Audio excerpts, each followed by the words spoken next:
Hello Internet, my name is John Jags and welcome to this behind the scenes look of how I made this little Halo 3 action figure tribute to the original Halo 3, Halo 2 video game trailers.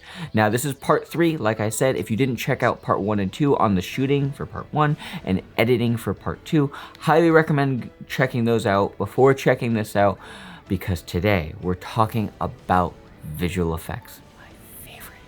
The thing I am really trying to invest more time in right now: compositing, rotobrushing, particles, lens flares, all that fun stuff. We're gonna be talking about how I did some of these shots in my little tribute video. Now I should mention, I'm not gonna be doing a full visual effects breakdown of every single effect, every single setting for each effect.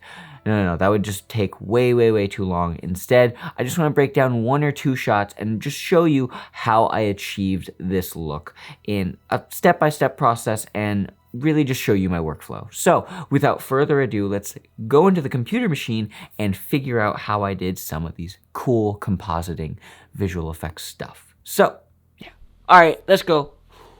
Okay, so we're in the computer machine and we're ready to look at some of the visual effects. My favorite part, like I said, and we're gonna not do a full in-depth review on every single effect in every single setting, because otherwise this video will be very long and I don't know if you have the patience for that. If you do, let me know and I will be more than happy to talk about that. We're gonna go over 3 of the clips in this comp that I edited for the final trailer. So the first one here is this one shot that has a spaceship in the background. We got some particles, we got some lens flares, and we did some roto brushing. So how did we accomplish that? Well, let's turn everything off. And we'll see that we have a blank screen. Nothing's there. So typically what I'll do, I will start with my footage comp, and that's actually this guy right here. So we can enable that, and that looks gross. Why does that look like that? Well, this is because this is actually my background layer, so to speak. So I use this to basically color grade the background because I know there's something that's gonna go on top of that. What is that? That's actually my foreground layer, which is the actual character itself. So the way we did that is we basically cut out the Master Chief character and then we basically roto-brushed him frame by frame. So what you can do to roto-brush, that is effectively cutting things out frame by frame, 24 frames a second, 60 frames per second, or oh my god, if you ever have to do this, I'm sorry, 120 frames per second roto-brushing. That sounds awful. Cutting a subject out frame by frame. Now, that sounds very time consuming, and it totally is, and this is something you should really plan out. But if you use the right software, you can really cut down on the time. So the way you roto brush something is you can either do it with the default masks and the pen tool here, where you can select your footage and then just like draw a mask and cut something out. If you want to, just undo that because we don't work like that. That takes the most time. The second, you can use the roto brush tool up here, and what that will do is that will basically allow you to select your footage, and you can see we have some other effects, so we're just gonna undo that. Basically, you would just draw like a pen, and After Effects would try its best to do the same thing. A little bit faster, but the best way to roto brush in After Effects is to use the Mocha AE software, and that is a built-in plugin from Mocha After Effects plugins. If you pay for the paid version, it is very expensive but very powerful. So what it is, it's just an effect that goes on your layer. It's in your effects and presets, Boris Mocha AE, and it is free with After Effects Creative Cloud. So you will have this if you subscribe to Adobe Creative Cloud, which I do recommend. After that, what you can do is first make sure that your resolution preview is set to full, because the software will not work unless it's set to full. And then you can click on the Mocha icon here and we can see what we did. Ignore the register stuff. So within this window, this looks very different from After Effects because it is, but it's a very powerful tool. So we have multiple layers here. We have our track main and we have all these points. So basically what this does is, instead of trying to let After Effects guess, it uses the Mocha software and the Mocha brain, so to speak, and the graphics card in your computer to effectively track points for a mask. Now, when I say track points, I mean it will do it for you automatically. And if you rewind and watch the original video, part 1 of this series, I said, if you know you're gonna be rotobrushing, you definitely wanna make sure that you're shooting at a more closed down f-stop. And when you do that, you'll get these super harsh edges on your subject, which makes it way, way easier to rotobrush in the future. So if we hold Z on our keyboard with the Mocha software open, we can zoom in and we can see we have these harsh edges. Now, I definitely am off the figure just a little bit, but I knew I was going to bring the expansion down on the figure just a hair, so it worked out. And I also knew I was going to add some light wrapping, which means the layers from the foreground and the background were going to blend a little bit. So being off by just a hair was not the biggest deal in the world. So basically what this tool does is, if we close all this stuff, I'll just do a quick sample really quick. We can, if we hold X, use our hand, use the spline tool here. Maybe we'll just cut out the head really quick. And then right click to close that. Now we have the head selected here. Now I'm doing a very, very rough example here, but then if you hit these little tracker buttons, and we have a keyframe indicated by the little yellow button here, we can track forward.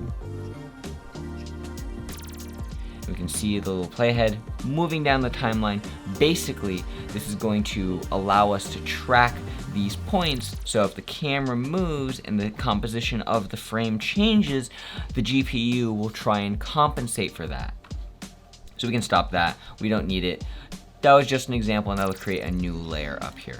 Let's just delete that because we're not going to need it. And if you just scrub through and turn these layers back on, we can observe this mask. And if we go through the timeline, the composition of the frame changes, but that mask pretty much stays the same. So Mocha is a very useful tool. This was the first step towards my visual compositing, getting my background and my foreground established. So background of the shot, the actual shot, and then the foreground of the character, because I knew I wanted to add a ship to that background.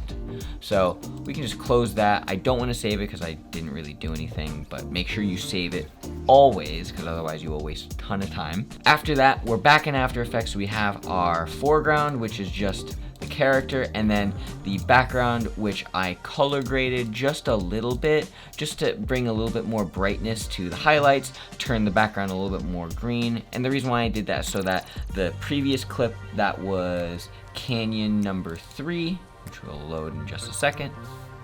Come on, buddy, you can do it. This shot here, and then we have Canyon number 4. I just wanted those to match a little bit more, so I made sure I added a color grade to that background, so they both kind of made sense as far as a brightness standpoint between the sky and the sky. So we have our foreground, we have our background. Now the accents that we added after that, we needed to make sure that our camera in After Effects, the 3D camera that we have here, matched the scene from the composition. So typically what I'll do is, in that footage composition, the foreground here, I will then make sure my mask is deleted so the camera tracker doesn't try and track masks, and then I'll just analyze the footage and track a camera. We can see that there's all these points, and basically it just creates a sort of representation of what the camera would be in 3D virtual world. So then with that, we have our 3D camera, and then we can go to our custom view, and we can see somewhere, if we hit Control-Shift-H, somewhere on our composition, let's turn off guides really quick, and then view, reset 3D view, Control-Shift-H, aha, there we go. So if we went to custom view, we can see our camera in 3D space, and it has like a little sort of movement right there. It's Very subtle, but basically it tries to emulate the camera movement in After Effects so that whatever our shot is, we're basically getting the same effect. And that helps with compositing at the end of the day, because if you're adding lens flares or particle system, you want the camera to move through that 3D virtual world in the same way as your original shot, so it all makes sense. Let's turn back to our active camera. And let's turn on some of our accents now. So the accents I used were some third-party plugins that I did have to pay for. So that is the downside of doing visual effects and compositing. To get the best results, I do recommend using some of these tools, and they are definitely well worth it. I'm not sponsored by anyone to say this, but the plugins are Optical Flares from Video Copilot, Element 3D from Video Copilot, and Red Giant's just entire suite. So Particular, the Trapcode suite, and then Supercomp from the VFX Suite are the two main ones that I used. So let's turn on some of our accents. So we have Element, and that's our ship in the background there. And that's literally just a 3D model that I paid for online of a spaceship. And that spaceship is actually, if you go to our scene setup, opens a second window and is our sort of Covenant spaceship, which is literally just a Covenant capital ship with a bunch of textures on it that I just added a purple color grade to, or just made it purple so that it sort of matched the original Halo 3 ships. And make sure that if you're ever using Element 3D, you need to use OBJ models, and you can typically find a bunch of those online. I found this one and I paid for it online. Link will be in the description of this video. So after the 3D stuff, I will typically add some sort of flares or whatever else, and that is using the Optical Flares plugin, and we can just click the little eyeball there and nothing happens. Why did that happen? Well, we also have our camera off and our nulls off and our lights off. So if we turn our lights back on, because I have Optical Flares working with the lights in After Effects, it's allowing me to create some cool sort of effects with the actual flares. And I named this laser so politely, Be Giant Laser Fuck. And the reason why I did that is because in the original Halo trailer, we have this giant laser sort of about to explode, and I wanted to try and emulate that same effect. So we have this optical flare right here that's controlled by the light. Now if I move it anywhere outside of this spot, we'll notice that it will disappear, and there's a reason for that. It's because on my optical flares layer, I have a mask on it. So if we just solo that really quick, you can see that the mask is there, and then if we just bring it back to its original spot, then hey, now we can see the light. Control-Shift-H to hide our guides. There's our light there. Just undo that. And the reason why I had that mask is I didn't want a huge, like, big sort of light overlay over all of my clip. I just wanted it in this one section where the laser was. So the Optical Flares software is pretty self-explanatory. We have our position and how bright it is, how big it is, and if we go into options, it'll open up yet another window which will allow us to customize it. Tons of different presets in here, but it's a very cool way to add a lot of really easy lens flares. You can use the built-in After Effects stuff. I'll make some tutorials about that in the near future, but this just gave me the best look in the shortest amount of time. So we can close that. We had our flares in here. We had our particles, which is effectively another third-party plugin, but it allows me to create these cool little like accent flares to play through the clip. And it allows me to sort of get like all these particles are coming in and it's charging this giant laser. So it's just the little things that make a difference. So if we go into the designer, it's literally just another thing, and if we hold click, we can see very faintly because the preview is a little small. It's super far in the background according to After Effects, but it's sort of the particles coming into one spot as if it's like charging this center point. So that's what I was trying to do. I was basically trying to use these little extra elements to bring some sort of visual impact to this shot. The final thing I will do after adding all of my accents, so like the 3D, the particles, the lens flares, is I will have to do the blending, because right now this shot, it looks cool, but there's definitely something off about it, and that's where Supercomp comes in. Supercomp is a third-party plugin from Red Giant, and basically it allows me to get a really good look and blend a lot of these layers, because it takes everything below it and combines it into one. So that's what it looks like as Supercomp. We got some light bleeding through the character here. We got the figure way further in the background with some haze over it, and that flare has a little bit more glow on it. And the reason why I did that is I really just wanted to bring the character to life, but have the shape and the light of the laser sort of tell that story with this shot. So what does Supercomp look like? Well, if we hit this panel, open, and it'll open up the Supercomp panel, and then basically it will have a bunch of different layers here, very similarly to your layer section in your composition, but what it allows you to do is add effects and presets to that. So let's just go to the foreground preset really quick. I have the foreground, which is identified up here, and then I have some effects on it. Color correction, just to add a little bit of color, obviously, and then a light wrap, which basically looks at the layers behind it and then wraps whatever colors and light there is around it so that it sort of blends into the scene a little bit more. Then we can look at the capital ship, and the capital ship is very similar. We have a light wrap, and then we have a haze, and then we have a reverse light wrap, and then we have some diffusion. And we can see by clicking on each of these effects what it actually does to the footage. So if you hit this little plus sign right here, it'll bring up all the effects that you could add, like a glow. So if I click that, just hypothetically, I'll add a glow, and actually that doesn't look that bad. It actually looks kind of cool.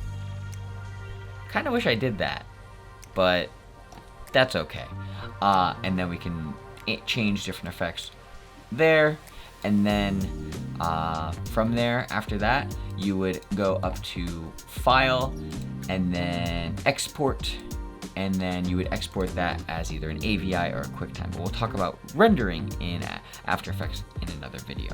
So my general rule of thumb when it comes to doing VFX compositing work is get my footage onto the timeline and add any correction to it. And what I mean by correction is either rotobrushing or trying to camera stabilize it and then tracking my camera, because I want everything to blend well together. And before I do any of the creative stuff, I make sure that all my ducks are in a line. I have my camera tracked, I have my footage stabilized, I have my cut exactly cut how I want it, and then from there I'll add the extra accents like my elements, or element being 3D stuff, my optical flares, my lens flares, and then my particles if I need to, and then any overlays for that, and then I will blend everything with Supercomp. So that's my general workflow for VFX shots. Now I want to show you one more quick thing, and that is the blue screen shot. And it's a very similar process, but the only difference is we gotta cut something out with a blue screen. So if we go into this footage right here, this footage layer that's identified as footage, just go in, we can see that we have my footage in another pre-comp because I actually camera tracked it and had to do some other fancy things. Without confusing you, let's just go right into the footage. We'll talk about more fancy stuff in another video. And then we have our footage, which is just the footage, and I reversed it so that it's playing backwards, so that autosave, it's rotating towards the camera, so to speak. And then if we go in here, we have our keying effect. I'm using Primate here from Red Giant once again, just because it's a little bit faster, but you can totally green screen within Adobe After Effects. Let's go back. So after we do our green screen, we cut our figure out, we make sure our key looks good, then we go into our background, and basically what I did is I tracked my footage using the 3D camera tracker in one composition somewhere in here, and then I made a second background, and then I made the camera track that's based off the original layer and then put it into the background layer so it sort of makes sense. So if you have one camera like going around a subject, you want to make sure that your camera in virtual space also sort of tracks and moves around that virtual background in the same way. So that's basically how I would do these shots here. And then after that, I added some particles, I added some lens flares, I added some blending, and then yeah, from there it was a pretty straightforward shot. It's just a matter of getting everything to work. So if we look really quickly into the particle system here, it's a very faint sort of just like particles sort of like coming up from from left to right, and then after that it's just moving along with the camera. Nothing too crazy. And then if we look over here in the lens flare, if we turn this guy off, oh excuse me, we're using Supercomp, so if we turn off the blending layer, we can see with Supercomp, without Supercomp, but if I had the flare there, turn off, turn on, turn off, turn on, makes it a little bit brighter, but also we have this sort of like slight blue highlight in the middle there, if you can see that. Very subtle, but for visual effects, a lot of the time, subtlety is key. So if we turn our Supercomp layer back on, definitely adds a lot more blending to this shot, keeps that blue highlight without brightening up the entire image, and then it just plays through. So that's effectively the visual effects of this Halo trailer. Remember, it's really simple once you just break it down to just a formula of footage in, correct it, track it, stabilize it, then add your accents, your particles, your lens flares, your 3D stuff, whatever you need to, and then you do your blending, and then from there you export it. So that's the visual effects of this Halo trailer. I didn't go through everything, but I covered a lot in this video, and if you made it this far, thank you very much for watching. I had a lot of fun making this project, and I learned a lot, and I hope you learned something too. Let's wrap up this video, and then, yeah, if you have any questions, let me know. But yeah, past self, future self, take it away. So after all of that, those are the visual effects techniques that I used in this sort of tribute video of the Master Chief Halo in the Grand Canyon tribute video to the original Halo 3 and Halo 2 trailers. I hope you learned something. Obviously, we covered a lot in this video, and we could go down a whole mess of cool things that you could learn, but I just wanted to show you the basics of how I set up my compositions for the visual effects and how I shot these things so that you could hopefully integrate this into either your personal projects or even some small budget projects. Obviously, we could do way more if we had a much bigger team, much bigger budget with giant green screens, but for the sake of this little toy, I think it was pretty cool. I hope you think so too, and if you have comments, questions, concerns, let me know in the comment section down below. If you haven't checked out the first 2 parts in this series, the shooting and locations or the editing, highly recommend checking those out. But that is it for me and this video series. Again, thank you very much for watching. If you'd like to hit me up in the DMs on Instagram at JohnJagsNey, I'd be more than happy to send you a video message and just say, hey, thank you, or if you want to learn something, I'd be more than happy to walk you through some stuff. Okay, that's it. I will leave you to the rest of your wonderful day, whatever you're doing. Eat your vegetables, because that's always a good thing to do. And I'm not trying to steal Potato Jet's steam, but yes, eat your vegetables, especially right now during COVID-19 on April 9th? April 9th. Have a good one. Bye. Put the place up.